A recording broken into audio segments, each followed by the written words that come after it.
សួស្តីបងប្អូនទាំងអស់គ្នាអញ្ចឹងសម្រាប់បងប្អូនណាដែលមាន Messenger call មកឬតែសលេងតែអត់មានឃើញ load អីឲ្យយើងចុចលើកអញ្ចឹងណាអញ្ចឹងវីដេអូនេះខ្ញុំនឹងបង្ហាញបងប្អូនទាំងអស់គ្នាពីរបៀបដោះស្រាយនៅបញ្ហាមួយនេះ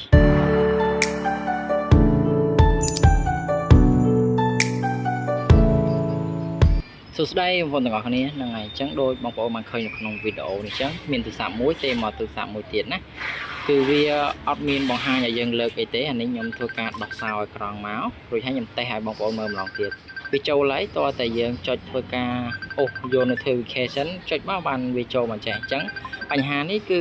ភាគច្រើនការអាប់ដេតថ្មីរបស់ Oppo ឬ Vivo អញ្ចឹងណា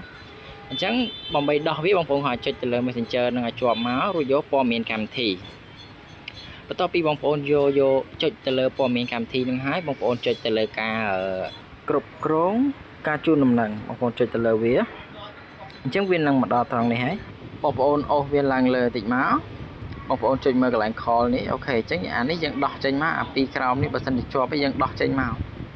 យើងដោះក៏បានអត់ដោះក៏បានកន្លែង admin នេះដូចគ្នាណាយើងចង់ដោះវាចេញក៏បានអត់ក៏បានដែរ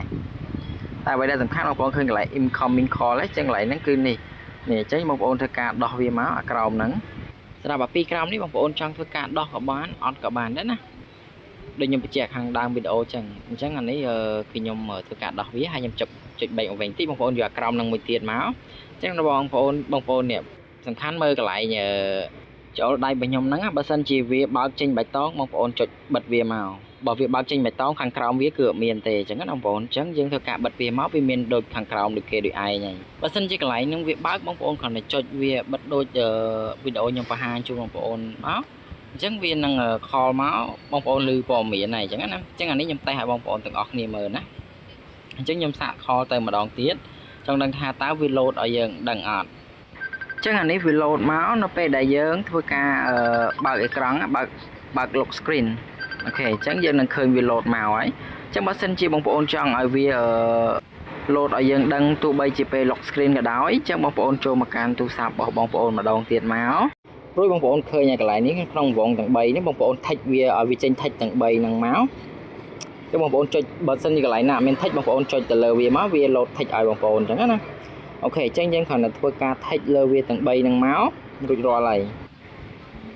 អញ្ចឹងតើយើងថិចហើយគឺរួចរាល់ហើយកន្លែងនេះខ្ញុំគ្រាន់តែមើលបញ្ជាក់តិចទេបើសិនជាយើងបើកអញ្ចឹងយើងចុចវាបិទវិញមកអូខេអញ្ចឹងរួចរាល់ឥឡូវយើងទៅសាកតេស្តខលម្ដងទៀតមកអញ្ចឹងនៅពេលដែលយើងចុចបើកអា3ខាងលើហ្នឹងហើយទោះបីជា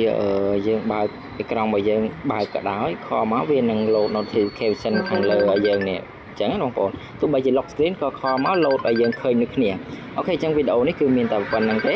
បើបងប្អូនជួបបញ្ហាមួយហ្នឹងអាចសាកល្បងតាមវិធីមួយនេះបាន